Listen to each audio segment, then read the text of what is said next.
हलका फुलका आणि पारंपरिक अशी आज मी तुम्हाला उकरपेंडी करून दाखवणार आहे।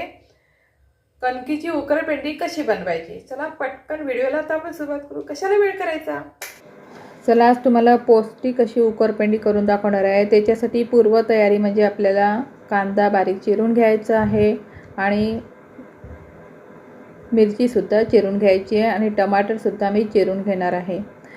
कढईमध्ये आपल्याला 1 वाटी गव्हाचं पीठ घेतलेलं आहे। त्यामध्ये आपल्याला तेल मुळीच टाकायचं नाही आणि हलक्या हाताने आपल्याला भाजून घ्यायचं आहे। अगदी 2 मिनिटं आपल्याला परतून घ्यायचं आहे। 2 मिनिटानंतर लगेच त्यामध्ये आपल्याला रवा सुद्धा टाकून द्यायचा आहे आणि रवा फक्त 2 चमचे रवा घेतलेला आहे। रवा टाकून आपल्याला थोडं भाजून घ्यायचं आहे। जास्त वेळ भाजायचं नाही, 2 ते 3 मिनिटच आपल्याला मंद आचेवर असं भाजून घ्यायचं आहे आणि एका प्लेटमध्ये आपल्याला काढून घ्यायचं आहे। आता त्याच कढईमध्ये मी काय करणार आहे, थोडंसं तेल टाकणार आहे। उकरपेंडी म्हटलं की थोडंसं तेल जास्त लागते आणि म्हणून थोडंसं तेल आपल्याला जास्त टाकायचं आहे आणि गरम झाल्यानंतर त्यामध्ये आपल्याला मोहरी टाकायची आहे।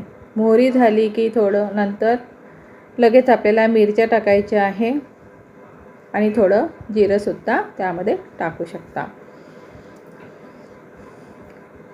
मिरची थोडी चांगली झाली का मग लगेच आपल्याला कांदा परतून टाकायचा आहे आणि त्याला चांगलं परतून घ्यायचं आहे आणि कढीपत्त्याची पानं आणि थोडेसे मुठभर आपल्याला त्यामध्ये शेंगदाणे टाकायचे आहे। तिन्ही साहित्य आपले टाकून झाल्यानंतर आपल्याला काय करायचं, तेलामध्ये चांगले होऊ द्यायचे आणि नंतर ते भाजून घेतलेलं जे पीठ होतं ना, ते पीठ आपल्याला टाकायचं आहे। गॅस मात्र आपल्याला कमीच ठेवायचा आहे, कमी याच्यावरच आपल्याला छान खमंग असं आता भाजून घ्यायचं आहे। पीठ आपण सुरुवातीला खूप जास्त काही भाजलेलं नाही आहे, परंतु आता मात्र चांगलं भाजून घ्यायचं आहे आणि कमी आचेवरच आपल्याला पीठ भाजायचं आहे।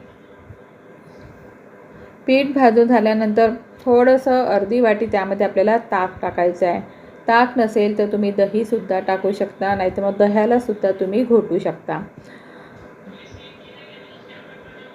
दही टाकल्यानंतर सुद्धा आपल्याला चांगलं असं परतून घ्यायचं आहे। आता इथे मी ताक टाकलेलं आहे।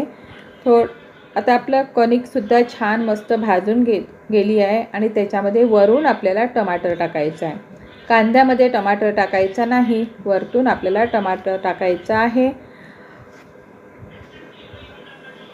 आता नंतर आपले त्यामध्ये बेसिक मसाले टाकायचे, म्हणजे फक्त हळद, तिखट आणि मीठच टाकायचं आहे, बाकी काही त्यामध्ये टाकायचं नाही आहे आणि परतत राहायचं।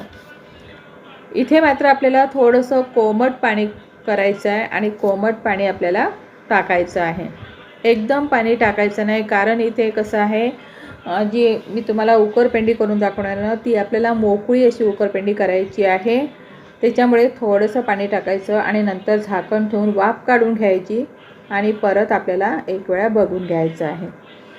बघा, आपली मस्त अशी खमंग अशी उकरपेंडी झालेली आहे। आम्ही लहानपणी ही उकरपेंडी बरेच वेळा खात होतो, परंतु आता कसं मुलांना वेगवेगळे पदार्थ लागतात, परंतु तुम्ही अशा पद्धतीने ही उकरपेंडी नक्की करून बघा। आणि ह्या उकरपेंडीसोबत आपल्याला कांदा सोबत ठेवायचा, कांदा घेऊन खायचा। अतिशय सुंदर आणि टेस्टी अशी मोकळी आपली उकरपेंडी झालेली आहे।